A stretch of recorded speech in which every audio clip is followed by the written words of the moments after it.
Hey family, earlier today I did a video called The Art of Faith.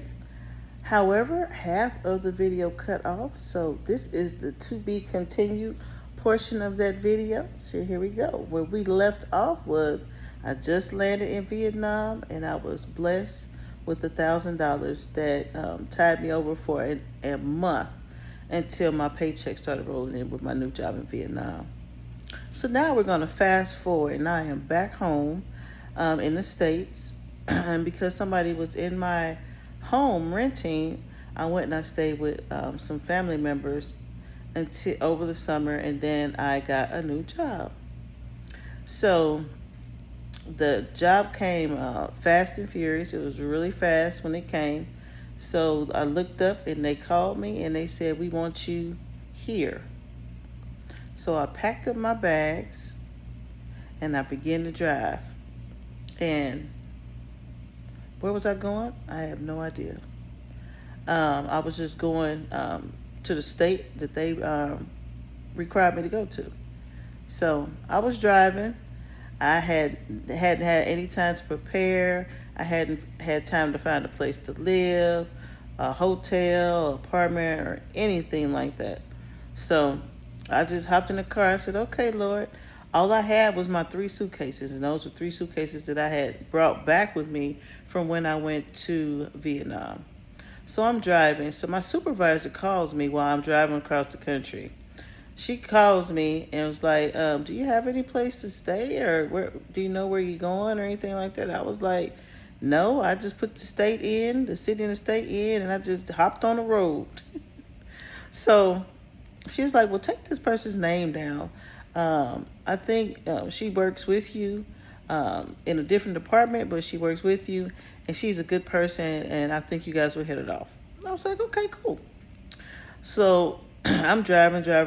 So then I finally built up the courage to call the number that my supervisor had given me. So I'm maybe about 4 hours from the city. So I called. I was like, "Hey," she said, "Hey, how are you?" I was like, "I'm good." She was like, "Well, where are you going? Do you have a place to stay, a hotel, apartment, or anything?" I said, "No, I don't have any place to stay. They told me they need me, and I'm on my way." So she was like, "Well, take my address down. Put this address in um, your phone," because I was driving. So she just texted to me, and I was like, she said, "So just come straight here." I said, "Okay." So I put it in, and I pulled up a few hours later. So I pulled up and called her. I was like, "Okay, I'm outside." So she opened the door and she said, "Hey, I'm so and so. Let me show you to your room." I said, "To my room?" She said, "Yeah.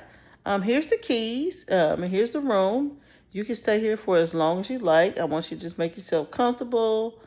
You don't have to worry about anything. You can stay here as long as you like." And I was like, "Really?" She said, "Yeah, really." So okay, I was like, "Lord, you are something amazing, right?" So I stayed with her for like 3 months, and then I essentially got in an apartment. But I hadn't my checks and stuff hadn't been coming through yet. So I had an apartment, but my money was still funny, and I still needed to eat, right? So um, I was struggling. It just is what it is. So I had talked to my supervisor. I told her, I was like, "I'm excited to be here," which I literally am and was. I was like, but she could tell that I was a little stressed. So she asked me what was going on. I was like, "I'm waiting on my check. My money is funny." She was like, "So what's going on?" I was like, "I need to get like some groceries and this, that, and the third." And she was like, "You know what? I got you." So the next thing I know, she has set up a pantry at the job site. So she says, "So you can go in there, you can get whatever you want for as long as you want until you get on your feet." And I was like, "Oh my goodness." And I was so grateful because I literally didn't know what to do or how to do anything. I just was stepping out on faith. So I'm just telling you, I'm telling you this for a reason. Um, Sometimes we ask look God for different things, and for us, we don't believe we're in the place to even in a place in our life where we can even shake and move how we want to. But God works totally different. I asked for a job. He provided the job. Or let me go back. When I went to Vietnam, I wanted to go work overseas. God provided the job for me. And I didn't have any money, really, not at all, because I was working, and my ex-husband and I, we were taking turns paying uh, every other month, paying for one kid, the other kid, one kid, the other kid. So it was wild. So I didn't have any extra money.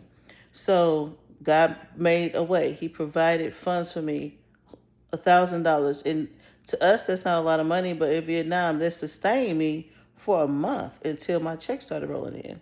And then when I came back home, God blessed me with another job. I didn't have a place to stay. I didn't have any extra money because still paying for kids in school. So he provided a place for me to stay, rent free, full of love, was welcoming, um, and I couldn't ask for anything else. I didn't have money to actually go grocery shopping like I normally would, or even just to get the basic necessities. And guess what God did? He provided an entire pantry for me so that I was sustained, and I had not just the things that I needed, but I had some wants as well.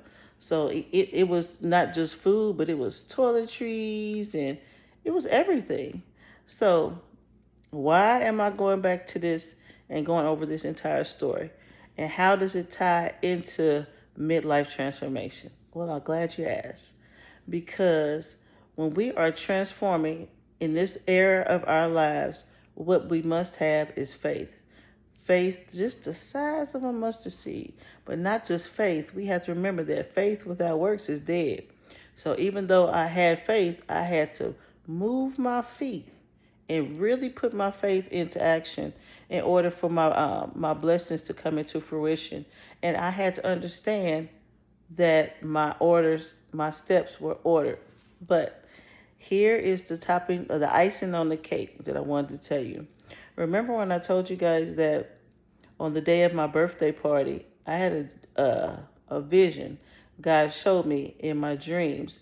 It was like a license plate, and it said GG33, and it was way back far, and it moved up real close, and it stopped right in my face, and I'll never forget it.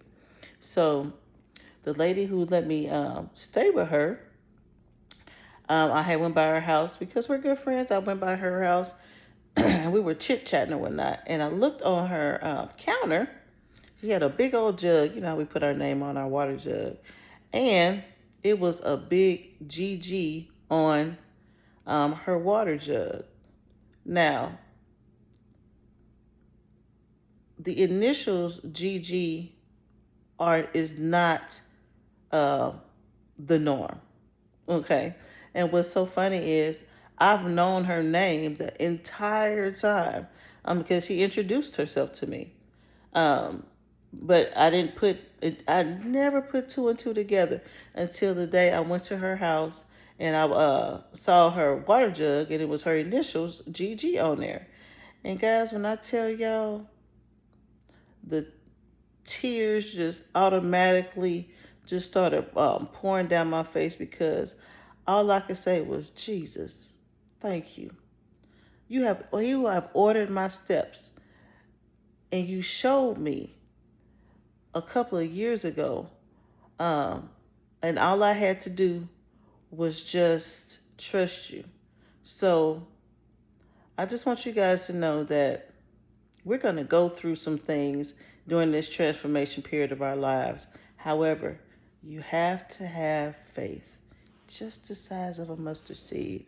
And I guarantee you, God will see you through. Well, I will talk to you guys later. And thanks again.